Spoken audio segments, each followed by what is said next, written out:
आबादी के मामले में सबसे बड़े प्रदेश उत्तर प्रदेश के पूर्वांचल के घोसी विधानसभा क्षेत्र में उपचुनाव चल रहा है। आपको बता दें कि दारा सिंह चौहान इसी सीट से साइकिल की सवारी करके सदन में पहुंचे थे, लेकिन साइकिल उन्हें रास नहीं आया तो कमल को उन्होंने थाम लिया और फिर सदन जाने की तैयारी में है। उनकी तैयारियां कितनी सही है, जनता उनके साथ कितनी है, यह जानने के लिए हम इस वक्त मौजूद हैं घोसी विधानसभा क्षेत्र के घोसी तहसील के सामने। यहाँ कुछ पत्रकार साथी है जिनसे हम बात करेंगे और जानेंगे कि घोसी की जनता के मन में क्या चल रहा है और घोसी के पत्रकारों के मन में क्या चल रहा है, सियासत किधर जा रही है। आपका नाम बता दीजिए और क्या सियासत चल रही है अभी। मिथिलेश कुमार राय। क्या स्थिति है चुनाव की? देखिए, आज तो चुनाव का प्रचार प्रसार 5 बजे के बाद बंद हो गया है और अब शांति की स्थिति दिखाई दे रही है। काफ़ी जनता जो है प्रचार प्रसार देख करके परेशान भी थी और जो स्थिति अब सामने आ रही है कहीं न कहीं बीजेपी के लिए परेशानी का सबब बन रहा है। तमाम मंत्री और तमाम बड़े बड़े नेता आकर कैंपेन किए 15 दिन, हाँ, इसके बावजूद स्थितियाँ बीजेपी की तरफ साफ नहीं दिख रही। अच्छा, क्या लग रहा है हुटरों की आवाज में यहाँ के स्थानीय मुद्दे दब गए? हाँ, स्थिति ये है आज की जो हम लोग इनपुट मिले हैं। मैं अमला क्षेत्र का रहने वाला हूँ।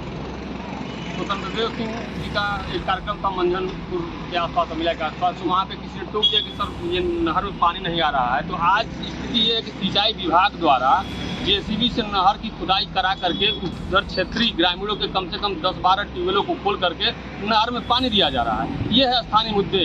आज जबकि स्थिति ये है कि इस समय किसान पानी को लेकर परेशान है। ये है स्थानीय मुद्दे और ऐसे स्थितियों में अब जनता भी सोच रही है। सुधाकर सिंह यहाँ के रहने वाले हैं। दारा सिंह चौहान के बारे में कहा जाता है कि वो आजमगढ़ के रहने वाले हैं, यहाँ से सियासत करते हैं। तो क्या लड़ाई स्थानीय बनाम बाहरी की हो गई है? आप अभी पूछ रहे थे मुद्दे गायब हो गए। क्या हुआ कि हुटरों की आवाज में मुद्दे गायब करने का असफल प्रयास किया गया। प्रयास तो खूब किया गया लेकिन असफल रहा। आपने ये कहा कि स्थानीय बनाम बाहरी, तो एक सपा ने शुरुआती दौर में मुद्दा छेड़ दिया था स्थानीय बनाम बाहरी, और अभी तक इस चुनाव में स्थानीय बनाम बाहरी का मुद्दा चल रहा है। अब देखते हैं कि मतदान के केंद्र तक ये मुद्दा चल पाता है कि नहीं, क्योंकि अभी प्रचार प्रसार खत्म हुआ है। तंत्र न सपा का खत्म हुआ है न भाजपा का। अभी करीब 36 घंटे हैं तो तमाम तंत्र भी चलते हैं जैसा कि सबको पता है, लेकिन अभी भी स्थानीय बनाम बाहरी का मुद्दा लगातार जारी है। ये है मुद्दा। घोसी विधानसभा क्षेत्र से सुधाकर सिंह चुनाव लड़ रहे हैं, विधायक भी रहे। दारा सिंह चौहान अभी तक विधायक थे, अभी उन्होंने इस्तीफा दिया है। क्या उन्होंने कुछ विकास का ऐसा काम किया जो दिखा हो? अगर वो विकास किए होते तो आज ये जो दिन देख रहा है घोसी और जो दिन देख रहे हैं बीजेपी के टॉप लीडर, वो दिन तो नहीं देखना पड़ता। अगर वो काम किए होते तो खेत खेत में घूमकर मंत्री जी को और उप मुख्यमंत्री को और विधायक जी को वोट तो नहीं मांगना पड़ता। क्योंकि जब आप काम कर रहे होते हैं, जब आप अच्छा काम कर रहे होते हैं तो जाहिर सी बात है, जब एक होता है ना डॉक्टर, और बढ़िया डॉक्टर होए तो वो चाहे दोहरी घाट में बैठे और चाहे बनारस में, मरीज पहुंच के जाता है और मरीज खुद कहता है कि बढ़िया डॉक्टर है। तो अगर आप क्षेत्र में रह के काम किए होते और जनता को अगर दिखता तो जनता फिर आपको काहे नकारती और आपको बताना क्यों पड़ता और आपके इतने मंत्रियों को उतारना ही क्यों पड़ता।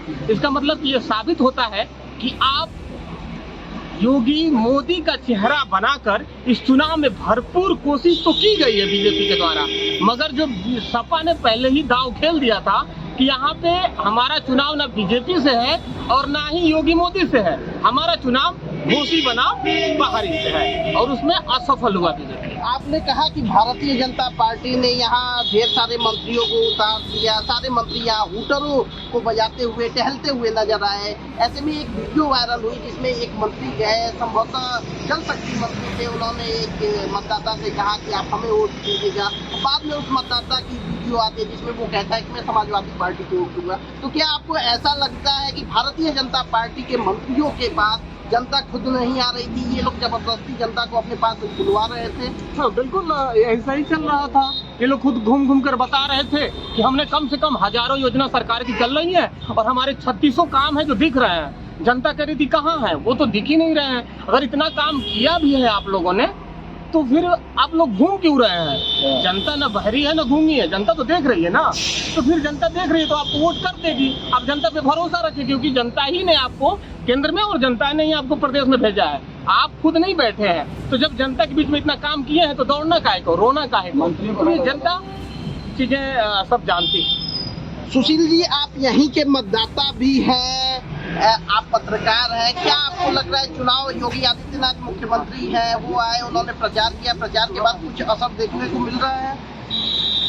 भाजपा के लिए यह सीट काफ़ी महत्वपूर्ण है, क्योंकि भाजपा ने थोड़ा सा गलती ये की कि दारा सिंह चौहान को पुनः उम्मीदवार बना दिया जी। ऐसे में थोड़ा सा कठिन है, लेकिन लड़ाई अच्छी रहेगी, ज़्यादा कोई मार्जिन नहीं होगा, बीजेपी के लिए अच्छा चुनाव होगा। दारा सिंह चौहान यहाँ से सांसद रहे, मंत्री रहे मधुबन से जीत के पिछली योगी गवर्नमेंट में। उन्होंने डेवलपमेंट का कोई एक या दो काम बता दीजिए जो किया हो, जो जनहित में हो। आप पत्रकार हैं, आपको ज्यादा पता होगा क्योंकि आप कवर करते हैं। मैं आपको एक बार बता रहा हूँ कि दारा सिंह चौहान जो कैंडिडेट है, ये भाजपा के लिए मुश्किल हो गए हैं, क्योंकि उन्होंने विशेष कोई काम किए नहीं। इससे पहले मधुबन में थे, वहाँ पे कोई काम नहीं कर, ऐसा काम किए जो जनता के प्रति एक अच्छा मैसेज है। तो ऐसा कोई मैसेज गया ही नहीं है, और जनता भी उनसे खूब चुकी है। लगभग लोग कह रहे हैं कि हमें स्थानीय चाहिए, और ये कभी इस पार्टी में रहते हैं, कभी उस पार्टी में रहते हैं, तो इनका कोई वो नहीं है। जहाँ पे इनको माल मिलता है, आप समझ सकते हैं, वो वहाँ चले जाते हैं। अच्छा, इंडिया वर्सेज एनडीए की लड़ाई चल रही है। इंडिया INDIA गठबंधन के साथियों की यह परीक्षा है। वहीं एनडीए के नेता भी लगे हुए हैं, निषाद पार्टी के नेता लगे हैं, ओम प्रकाश राजभर अपना अगोछा और हर एक अस्त्र लेके लगे हुए हैं, प्रतिष्ठा से अपने इस चुनाव को जोड़ लिए हैं। ऐसे में क्या आपको लगता है चुनाव किधर जा रहा है? यहाँ का चुनाव बाहरी बनाम लोकल का हो गया है, किसी पार्टी, किसी इंडिया या एनडीए का नहीं, और न ही बीजेपी और योगी मोदी जी का। ये दारा बनाम सुधाकर हो रहा है, और सुधाकर यहाँ चुनाव लड़ रहे हैं, अच्छा चुनाव लड़ रहे हैं। सुधाकर सिंह लोकल है। हमने जब यहाँ के स्थानीय लोगों से बात की तो उनका ये कहना था कि सुधाकर सिंह को आप सुबह जाएंगे तो मिल जाएंगे, शाम को जाएंगे तो मिल जाएंगे, काम करें या ना करें लेकिन आपके सामने उपलब्ध रहेंगे। वहीं दारा सिंह चौहान को लेके लोगों का कहना था कि दारा सिंह चौहान जो है यहाँ की राजनीति जरूर करते हैं, सियासत जरूर करते हैं, लेकिन उपलब्धता उनकी ना के बराबर है। इसमें कितनी सच्चाई आप पाते हैं? दारा सिंह चौहान बड़े नेता हैं, वो ज़्यादातर लखनऊ और दिल्ली और रहते हैं, और सुधाकर सिंह इसी मिट्टी के हैं, इसी मिट्टी में नींव के नीचे अपना दिन भर कार्यालय बनाकर 10-20 लोगों को खिलाते पिलाते वहीं पड़े रहते हैं। और आपने बहुत बड़ी बात कह दी, इसी मिट्टी के हैं, इसी माटी के हैं। नरेंद्र मोदी जब 2014 का चुनाव चल रहा था तो बनास आए तो उन्होंने कहा कि माँ गंगा ने बुलाया है, माँ ने बुलाया तब मैं आया हूँ। तो ऐसे में क्या सुधाकर सिंह का लोकल होना कहीं ना कहीं उन्हें चुनाव में मार्जिन दिलाता दिख रहा है? चुनाव में सुधाकर सिंह का लोकल होना फायदेमंद है, बहुत फायदा दे रहा है। जहाँ तक आप मोदी जी के बारे में कहें, माँ गंगा तो किसी को बुला सकते हैं, मोदी जी को बुलाए या किसी को बुलाए, वो तो देवी है, पूरे देश की देवी है, पूरे समाज की। मोदी किसी को बुलाए तो कोई बहुत बड़ी बात है, बुला सकते हैं। यहाँ और कुछ साथी पत्रकार आए हैं, हम उनसे बात करने का प्रयास करेंगे और चुनावी स्थितियों को जानेंगे। आप अपना नाम बता दीजिएगा और चुनाव किधर जा रहा है ये जरा हमें बताइए। मेरा नाम मनीष चौहान है और मैं ऐसी जगह से बिलोंग करता हूँ जहाँ पर चौहान बेल्ट बहुत ज़्यादा है। दारा सिंह चौहान भले ही आजमगढ़ से आकर यहाँ पर लड़ते हैं, लेकिन दारा सिंह चौहान के तमाम समर्थक और चाहे उनके पूर्व में PRO रह चुके हों या फिर जितने भी लोग हैं वो इसी बेल्ट के हैं। तो दारा सिंह चौहान का न रहना या रहना उससे कोई ज़्यादा फर्क नहीं पड़ता है। अच्छा, हमने कल कवर किया चौहान बिरादरी के, कुछ हम गांव में गए कोपागंज ब्लॉक के, तो चौहान लोगों का कहना था कि दारा सिंह चौहान ने चौहान बिरादरी की बेहतरी के लिए बहुत ज्यादा काम नहीं किया है और ना लीडरशिप पलटने दी है और उन्होंने दल बदला, इसको लेके नाराजगी है। क्या घोसी बेल्ट में भी ऐसा कुछ है? देखिए, आप जिधर जाएंगे हर जगह अपनी अपनी विचारधारा है। यहाँ पर कोई जातिवादी मतलब राजनीति तमाम दल करते हैं, लेकिन जो आज की जनता है वो समझदार है। क्या दारा सिंह चौहान सुधाकर सिंह हो तो स्थानीय बनाम बाहरी का मुद्दा चल ही रहा है, लेकिन जो दारा सिंह चौहान के जो कट्टर समर्थक हैं, जो जहाँ से मैं बिलोंग करता हूँ शादी वहाँ पर भारतीय जनता पार्टी के पक्ष में बहुत ज़्यादा बड़ा माहौल है और इससे पहले जब समाजवादी पार्टी से दारा सिंह चौहान वहाँ से लड़े थे, हाँ। तो चौहान मतों से वो हार चुके थे। अच्छा। वहाँ की जो जितने बूथ हैं लगभग वो हार चुके थे। मतलब आप ये कहना चाहते हैं कि 2022 के विधानसभा चुनाव में दारा सिंह चौहान जब साइकिल की सवारी कर रहे थे तो चौहान बिरादरी के मतदाता कमल के साथ नजर आ रहे थे। कमल के साथ नजर आ रहे थे, और जो दारा सिंह चौहान का बेस वोट था वही सिर्फ दारा सिंह चौहान के साथ था। लेकिन आज की स्थिति ये है कि वहाँ पे जो भारतीय जनता पार्टी के पक्ष माहौल है वो, और प्लस दारा सिंह चौहान का खुद का वोट वहाँ पर उनको बढ़ावा दे रहा है। इसके अलावा जो स्थानीय बनाम बाहरी का मुद्दा है ये तो चल ही रहा है, लेकिन दारा सिंह चौहान के जो वहाँ पर समर्थक हैं और जो वहाँ पे भारतीय जनता पार्टी का गठजोड़ है वो कहीं ना कहीं दारा सिंह चौहान को वहाँ से मंजूरी दे रहा है।